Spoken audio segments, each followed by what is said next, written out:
Hello दोस्तों, नमस्कार। SM किसी चैनल में मैं आप सभी लोगों का दिल से बहुत बहुत स्वागत करता हूं। दोस्तों, आज हम लोग इस वीडियो में बात करने वाले एक गज़ब की न्यूज़ से रिलेटेड। यस, न्यूज़ बहुत ही शानदार है। उसका जो इम्पैक्ट भी रहेगा हम लोगों को लॉन्ग टर्म के लिए अच्छा भी देखने को मिल सकता है। बट स्टिल जो रिटेल निवेशक है, जो छोटे निवेशक है, उन्होंने थोड़ा सा संभल के यहाँ पे कदम रखना चाहिए। तो न्यूज़ क्या है उसको हम लोग पढ़ेंगे, उसका इम्पैक्ट कौन से सेक्टर के ऊपर आएगा, उसी के साथ साथ क्या उस सेक्टर के स्टॉक हम लोगों ने खरीदना चाहिए या नहीं, अगर खरीदने तो कौन से वाले स्टॉक है जिनको आप चाहो तो वॉच लिस्ट में रख सकते हो। सारी बातें यहाँ पे हम लोग कवर करने वाले, क्योंकि ये न्यूज़ वापस अगर ऑफिशियली अनाउंस हो जाती है तो ज़रूर हम लोग को मीडिया सेक्टर में, टेलीविज़न के ऊपर, न्यूज़ चैनल के ऊपर इससे रिलेटेड बहुत गजब का यहाँ पे हम लोग कहते हैं ना, एक प्रमोशन टाइप देखने को मिल सकता है। एंड उनमें कुछ ऐसे स्टॉक है जो कि आप लोगों ने खरीदने से पहले उनमें क्या क्या कमियां हैं वो आपको पता होनी चाहिए। तो इसीलिए मैंने आप लोगों को कहा कि थोड़ा सा सावध रहना चाहिए, थोड़ा सा अलर्ट रहना चाहिए। तो चलिए दोस्तों, न्यूज़ क्या है, कौन से स्टॉक्स है जिनके ऊपर आप लोगों ने सारी चीज़ों के ऊपर फोकस रखना चाहिए, एक ही वीडियो में बात करने वाले। तो वीडियो को स्टार्ट करने से पहले ज़रूर कहना चाहूँगा, ऐसे हम किसी चैनल को फर्स्ट टाइम विजिट किया तो ज़रूर सब्सक्राइब कर लेना, साथ में बेल आइकन को भी हिट कर लेना। तो ऐसे जो इंटरेस्टिंग टॉपिक रहते हैं वो आप तक फ्री ऑफ कॉस्ट पहुँचते रहेंगे। सो दोस्तों, न्यूज़ आप लोग यहाँ पे पढ़ सकते हो। देश में, मतलब भारत की बात की जा रही, अब वन नेशन वन ग्रिड का नियम लागू होगा। ये बहुत ही पुराने समय से ये कोशिश की जा रही थी, बट फाइनली अभी हम लोगों को ये सारी चीज़ें यहाँ पे देखने को मिल रही है। सो आप लोगों को भी अभी न्यूज़ चैनल के ऊपर वन नेशन वन ग्रिड का ये नियम से रिलेटेड न्यूज़ देखने को मिलने वाली है। उसी के साथ साथ जो नया टैरिफ रहेगा, उसकी जो पॉलिसी है, उसको भी कैबिनेट जो है मंजूरी अभी जल्द दे सकती है। सो इससे रिलेटेड अभी न्यूज़ आप लोगों को मार्केट में देखने को मिलेगी। एंड उसी के साथ साथ जो उनके स्टॉक्स है वहाँ पे भी आप लोगों को थोड़ा बहुत हलचल देखने को मिल जाएगी। सो वो कौन से स्टॉक है उसके ऊपर हम लोग ज़रूर आएंगे। बट यहाँ पे सरकार ने क्या किया है, चीनी कंपनी को यहाँ पे कैसे, यहाँ पे जो करार उनका रहता है वो खत्म करने के लिए कैसे यहाँ पे उन्होंने ये कदम उठाए, वो हम लोग यहाँ पे देख सकते हैं। तो आज ही के दिन की ज़बरदस्त ब्रेकिंग न्यूज़ है, जहाँ पे आप लोग ये एक आर्टिकल पढ़ के अंदाज़ा लगा सकते हो। भारत में अब वन नेशन वन ग्रिड नियम लागू होगा। ऊर्जा मंत्री राजकुमार सिंह ने पावर सेक्टर में रिफॉर्म पर प्रेस कॉन्फ्रेंस में कहा कि देश में अभी एक राष्ट्र एक ग्रिड, मतलब जो हम लोगों ने देखा वन नेशन वन ग्रिड का नियम लागू होगा। उन्होंने कहा कि पावर सेक्टर में अभी चीनी कंपनियों का करार खत्म किया जाएगा। ये एक बहुत ही अच्छी न्यूज़ हम लोग को यहाँ पे देखने को मिल रही है। सो हर कोई, आप सभी लोगों को पता है, परेशानी हो चुका है। सो फाइनली अभी ये डिसीजन भी देखने को मिल चुका है। सो थोड़ा सा और आगे जाते, पावर सेक्टर कंपनियों का करार खत्म किया जाएगा, वो भी हम लोगों ने देख लिया। एंड पावर सेक्टर से जुड़ी उपकरण बनाने वाली घरेलू कंपनी है, उनको यहाँ पे बढ़ावा देने की बात की जाएगी। सो वापस जो उन्होंने कहा था कि आत्मनिर्भर भारत, जो हमारे देश में जो चीज़ें बनती है उसके ऊपर फोकस किया जाना चाहिए। हम लोग बाहर से इंपोर्ट करते हैं, बट हमारे देश में ही जो चीज़ें बनती है उसको हम लोग बढ़ावा नहीं देंगे, ग्राउंड लेवल पे नहीं जाएंगे, तो तब तक हमारे ये जो कितना भी कैंपेन चला है वो कोई फ़ायदा नहीं, वो कैंपेन ही रह जाएगा। सो ये डिसीजन तो बहुत ही ज़बरदस्त है, आप लोग देख सकते हैं। सो घरेलू जो उपकरण बनाने वाले जो छोटे छोटे बिजनेस रहते हैं उनको यहाँ पे वो क्या करने वाले, यहाँ पे बढ़ावा देने वाले हैं। तो उसी से रिलेटेड आप लोग आगे भी देख सकते हैं, कैबिनेट ने थर्मल और सोलर पावर उपकरण के इंपोर्ट पर ड्यूटी लगाने को भी मंजूरी यहाँ पे मिल गई है। सो आप सभी लोगों को ये एक बात बताना चाहता हूँ कि जो इंपोर्ट एक्सपोर्ट की जो चीज़ें होती है ना, कुछ लोगों को ऐसा लगता है, दिमाग में आप लोगों ने सोचा भी होगा कि हम लोग इतनी चीज़ें बात करते, पाकिस्तान के साथ हम लोग, इंडिया का कितना बड़ा कॉन्फ्लिक्ट है, चाइना के साथ कितना बड़ा कॉन्फ्लिक्ट है, तो यहाँ पे सरकार जो होती है वो इंपोर्ट एक्सपोर्ट बंद क्यों नहीं करते। सो दोस्तों, ऐसा अलाउड नहीं होता, इंपोर्ट एक्सपोर्ट आप बंद नहीं कर सकते, ये करार है। आप लोग इंटरनेशनल लेवल पे जाके ये सारी चीज़ें पढ़ सकते हो। हाँ, जो कंट्री के जो लोग हैं, आप और मैं, उसको बाइकआउट करने का हक हमारे पास है। हम लोग उनकी चीज़ें यूज़ नहीं करेंगे, ये पूरा हक हमारे पास है। सो आप लोग देख सकते हैं यहाँ पे सरकार एक ही चीज़ कर सकती है कि ड्यूटी बढ़ा सकती है। तो आप लोगों ने देख लिया, इंपोर्ट ड्यूटी यहाँ पे लगाने की बात करी है। तो उससे क्या हो जाएगा, जो सामान, फॉर एन एग्जांपल, अभी हमारे इंडिया में कोई एक सामान यहाँ पे 100 रुपये पे मिल रहा है। सो और वही सामान चाइना से जो आता है वो बहुत ही सस्ता होता है, फॉर एन एग्जांपल 80 रुपये का।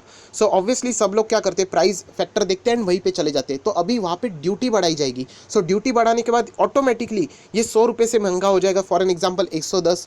तो बहुत सारे लोग क्या करेंगे, यहाँ पे जो 100 रुपये का इंडिया में ही जो बनता था माल, वहाँ पे चले जाएंगे। सो इस तरीके के टैक्टिक्स यहाँ पे यूज़ किए जाते हैं। एंड ये बहुत ही पुराने टैक्टिक्स है जो कि हम लोग देख सकते हैं। सो किसी ने कमेंट सेक्शन में भी पूछा था कि ये डायरेक्टली सरकार बंद क्यों नहीं करती। तो ऐसे इंपोर्ट एक्सपोर्ट बंद नहीं किया जा सकता। आप चाहो पाकिस्तान के साथ भी ट्रेड की चीज़ें देख लेना, वो चीज़ें बंद नहीं की जा सकती। ज़्यादा से ज़्यादा वो ड्यूटी क्या सकते हैं, यहाँ पे बढ़ा सकते हैं। एंड वही चीज़ें हम लोग को यहाँ पे होते हुए देखने को मिल रही है। उसी के साथ साथ थोड़ी सी और चीज़ें देखेंगे, जैसे कि मार्च 2020 तक डिस्कॉम से हम लोग को 64,000 करोड़ रुपए का यहाँ पे बकाया है, वो भी देखने को मिला है। डिस्कॉम के निजीकरण की यहाँ पे बात की जा रही दोस्तों, ये सरासर यहाँ पे अफवाह है, ऐसे यहाँ पे मंत्री जी ने बात बोल दी है। मेरी खुद की बात नहीं है, या आर्टिकल मैं आपके सामने यहाँ पे पढ़ के बता रहा हूँ। और यहाँ पे कुछ ऊर्जा मंत्री ने कहा है, आप लोग देख सकते हैं, सरकार ने थर्मल पावर उपकरण पर इंपोर्ट ड्यूटी लगेगी, ये तो पता चल गया। सोलर उपकरण जो रहते हैं उसके ऊपर 20 से 25% ड्यूटी को मंजूरी यहाँ पे ऑलरेडी मिल चुकी है। एंड पहले साल 20 से 25% कस्टम ड्यूटी भी यहाँ पे लगाई जाएगी।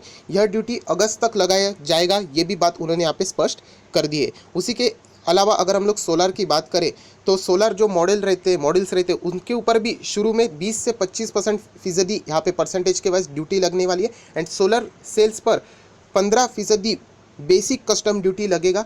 ड्यूटी लगाने के प्रस्ताव को कैबिनेट ने मंजूरी यहाँ पे मिल चुकी है।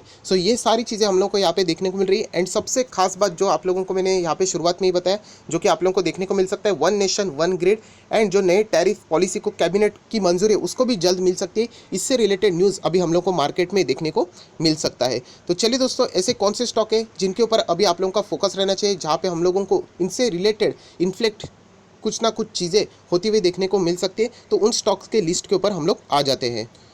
दोस्तों, जैसे हम लोगों ने न्यूज़ देखा, तो ये न्यूज़ जो डायरेक्टली इम्पैक्ट करने वाला है वो यहाँ पे पावर जनरेशन, थोड़ा सा मैं यहाँ पे फ्रेम में ले लेता हूँ, अभी आप देख सकते हो। यस, तो पावर जनरेशन एंड डिस्ट्रीब्यूशन जो कंपनियां रहती हैं उनके लिए ये सारी चीज़ें हम लोगों को यहाँ पे देखने को मिलने वाली है।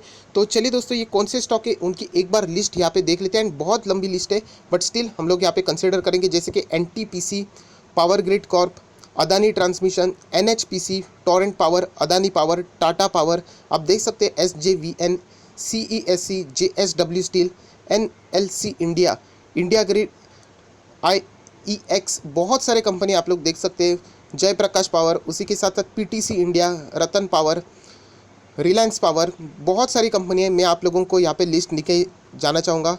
ऊर्जा ग्लोबल भी है, उसी के साथ साथ JVK पावर जैसे, वीर एनर्जी जैसे स्टॉक है, उनके ऊपर अभी हम लोग को डायरेक्टली ना इनडायरेक्टली इम्पैक्ट आते हुए देखने को मिलने वाला है।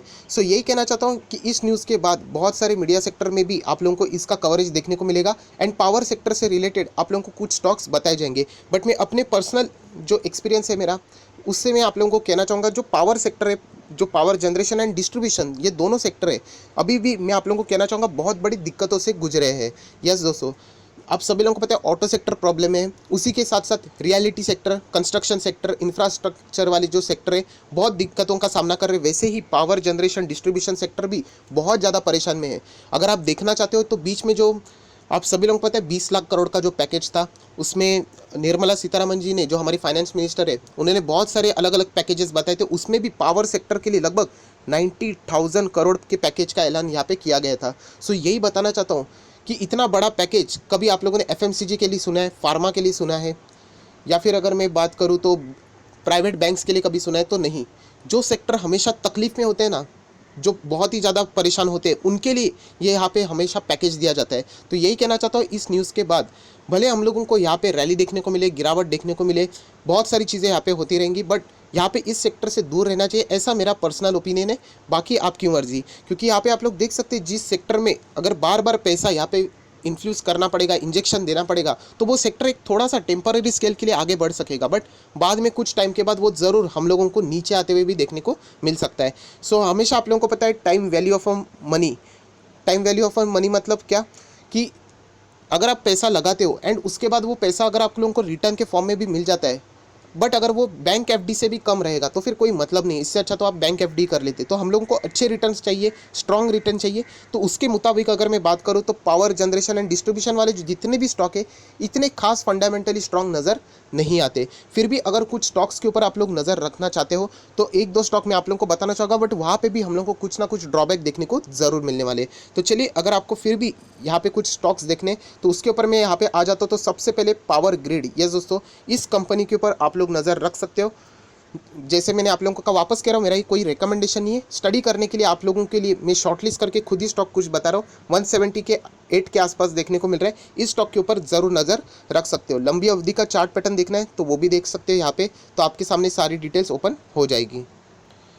मैक्सिमम चार्ट पैटर्न अगर आप लोग देखोगे तो हरे निशान में ही देखने को मिल रहा है। कंपनी तो बुरी नहीं है, पावर ग्रिड हम लोग यहाँ पे कह सकते हैं, बट येस, यहाँ पे जो इन्वेस्टमेंट का जो हमारा जो मोटिव होता है कि अच्छे रिटर्न कमाना, फास्ट रिटर्न कमाना, वो यहाँ पे थोड़ा सा हम लोगों का कमज़ोर पड़ जाता है। सो इस कंपनी के ऊपर आप लोगों ने फोकस रखना चाहिए, जो कि मैंने आप लोगों को एक शॉर्ट लिस्ट करके बता दिए है। सो उसी के साथ साथ और एक कंपनी है जिसके ऊपर हम लोग यहाँ पे जाएंगे, तो वो भी उसके ऊपर आप लोग नज़र रख सकते हैं। उसका नाम है अदानी ट्रांसमिशन। यस दोस्तों, वापस कह रहा हूँ, खरीदने का कोई भी यहाँ पे सलाह नहीं दे रहा हूँ, बट इसके ऊपर फोकस रख सकते हो। अदानी ट्रांसमिशन फिलहाल 267 पे चल रहा है। आज 5% का यहाँ पे अपर सर्किट भी हम लोग को लगते हुए देखने को मिल रहा है। इस कंपनी का भी longer period of chart pattern अगर आप देखोगे तो इतना भी खराब नहीं है, बट यहाँ पे सबसे बड़ी प्रॉब्लम आप सभी लोगों को पता है, अदानी ग्रुप की एक ही सबसे बड़ी प्रॉब्लम है, एंड वो है प्लेज से रिलेटेड। यस, प्रमोटर के जो शेयर्स होते हैं, अभी मैंने आप लोगों को उतना ट्रेन कर दिया है। अगर आप लोग यहाँ पे एनएससी के ऑफिशियल वेबसाइट पे जाओगे, आप लोग देख सकते हैं अदानी ट्रांसमिशन शेयर मैंने ओपन किया है।